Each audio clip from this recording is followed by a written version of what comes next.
Very good morning. Today Bangkok వెళ్ళే రోజు వచ్చింది మనకి. నైట్ 12 గంటలకి. ఇప్పుడు చూడు ఎట్లున్నాను, పేషెంట్లకు తయారైనా. మంచి బ్యాంకాక్ అంటే అంత చిల్లు ఉండాలి. ఇట్లా తయారు ఏం చేస్తాం, అనుకుంది ఒకటి అయింది ఒకటి. మంచి హ్యాపీ ఉండాలి. ఇలా జరిగినప్పుడు మనం ఏం చేయలేం. లైఫ్ సాఫీగా సాగిపోతే ఏముంటుంది కిక్కు నా ముందు. ఇలాంటి జరిగినప్పుడే ఉంటుంది, మామూలుగా ఉంటుంది మజా.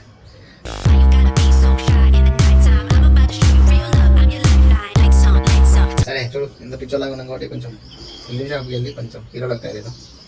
చూసారా, మనం ఇంకా సెల్లింగ్ షాప్కి వెళ్ళాము. ఆఫ్టర్ బిఫోర్ ఎలా ఉంది, బాగున్నా, స్టైలిష్గా ఉన్నదా? మరి ఆ మాత్రం బ్యాంక్ కూడా రెడీ అవ్వాలి కదా మరి.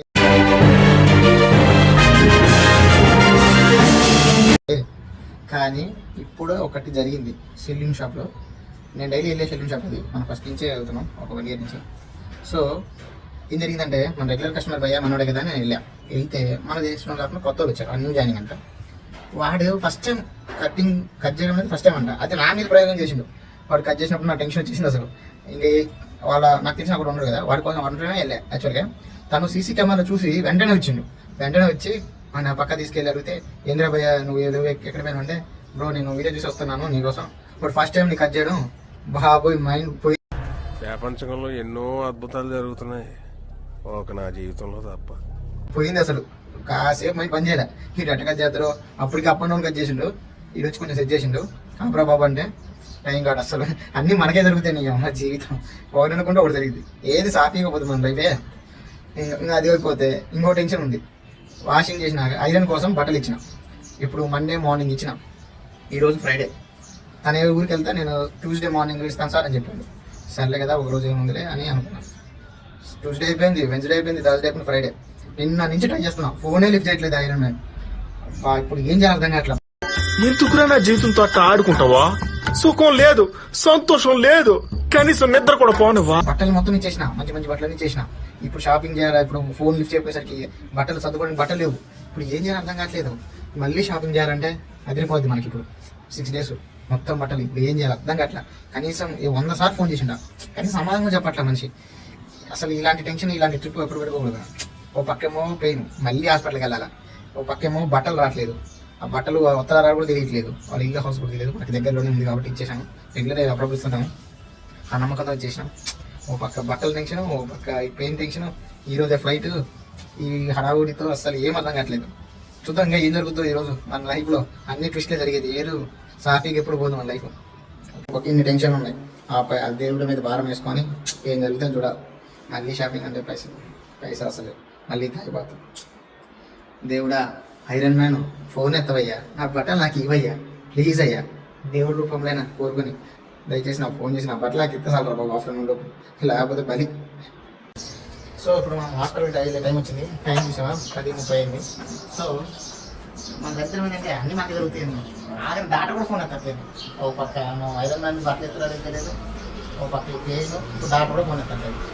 డైరెక్ట్గా హాస్పిటల్కి తీసుకుందామని డాట అవుతున్నా. అసలు ఈరోజు లాస్ట్ అవుతుంది కదా, ఏదైనా తగ్గించుకొని పోవాలి. డాక్టర్ పేరుతోనే అల్లట్లేదు, తెచ్చుకోవాలి. ఎస్ దేవుడు ఉన్నాడు చెప్పాను. ఫైనల్లీ మనం రెడీ అయినాం. అన్నీ అనుకున్నట్టు దేవుడు దయ వల్ల అన్ని చక్కగా జరిగిపోయినాయి. చివరికి ఆ దేవుడు కనిపించినట్టు ఆయన కూడా ఫోన్ చేసి బట్టలు కూడా ఇచ్చేసాడు. సో షాపింగ్ కూడా చాలా తగ్గిపోయింది. హాస్పిటల్ పని కూడా అయిపోయింది. సో ఫీజుబుల్గా అన్ని సాఫీగా జరిగిపోతున్నాయి. ఇంకా త్వరలో ఇంకా కొద్ది గంటలు స్టార్ట్ అవుతున్నాం. సో మనం బ్యాంక్ ఎక్కడ వెళ్ళాలంటే ఏమేమి డాక్యుమెంట్స్ కావాలని మీకు చెప్తాను. మొదట మనకి పాస్పోర్ట్ మనకి కంపల్సరీ ఉంటుంది, లేకపోతే అసలు ఎలా కూడా చేయడం. పాస్పోర్ట్ ఉండాలి. నెక్స్ట్ ఆధార్ కార్డు ఉండాలి, లేదా పాన్ కార్డ్ అయినా ఉండొచ్చు. ఒరిజినల్ తీసుకెళ్ళాలి. నెక్స్ట్ అక్కడ హోటల్ బుకింగ్ కన్ఫర్మేషన్ చూపించాలి. అండ్ కొంత తాయి బాతులు కూడా మనం క్యారీ చేయాలి. డౌట్ వస్తే చెక్ చేస్తారు కాబట్టి క్యారీ చేయాలి. లేదంటే అక్కడ పోయి కరెన్సీ మార్చుకోవచ్చు. So no problem. ఇంకా ఫ్లైట్ టికెట్ అవన్నీ చూపించాలి. ఆ తర్వాత లగేజ్ కూడా క్యారింగ్ లగేజ్ 20 kg లోపు ఉండాలి. క్యాబిన్లోకి 7 kgs ఉండాలి. ఇంటర్నేషనల్ ఫ్లైట్ కాబట్టి 3 hours ముందే ఉండేటట్టు ప్లాన్ చేసుకోవాలి. ఎందుకంటే ఇమిగ్రేషన్ ఇవన్నీ ఉంటాయి కాబట్టి ఖచ్చితంగా 3 hours ముందు ఉండాలి. Okay boy friend, Bangkok trip start అయింది. ఆల్రెడీ లగేజ్ అంతా కార్లో పెట్టేసాం. స్టార్ట్ అవుతున్నాం. ఇంకా ట్రిప్ మొత్తం మీకు ఎక్స్ప్లెయిన్ చేస్తాం.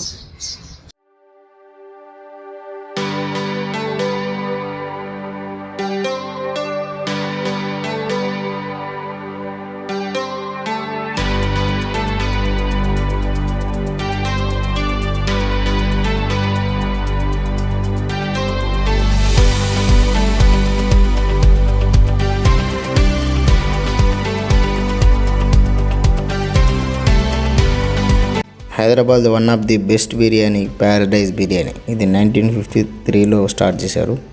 సో ఇక్కడే డిన్నర్ అందరికీ అరేంజ్ చేసాము, మా టీం మెంబర్స్ అందరికీ. చూద్దాం ఎలా ఉంటుందో.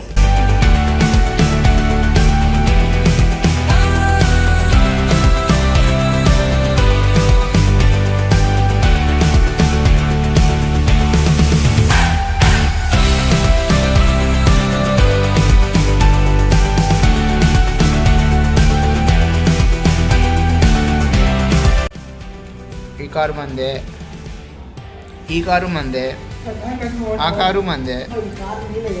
చూసుకుంటారా? చూద్దాం. ఇది మందే, ఇది మందే, మందే మందే, ఇది మందే.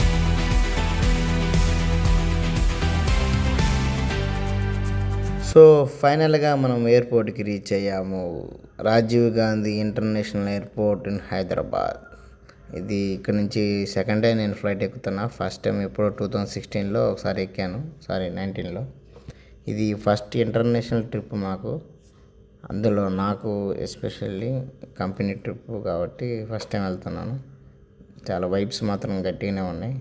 ఇక్కడ మా టీం మొత్తం గ్యాదర్ అయింది. తాయి బాతుల అమౌంట్ ఎక్స్చేంజ్ తీసుకుంటున్నాము.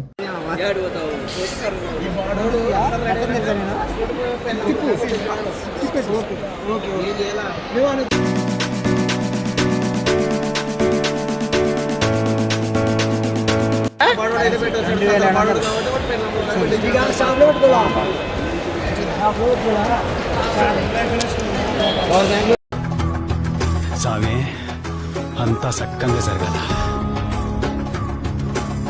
สวัสดีค่ะ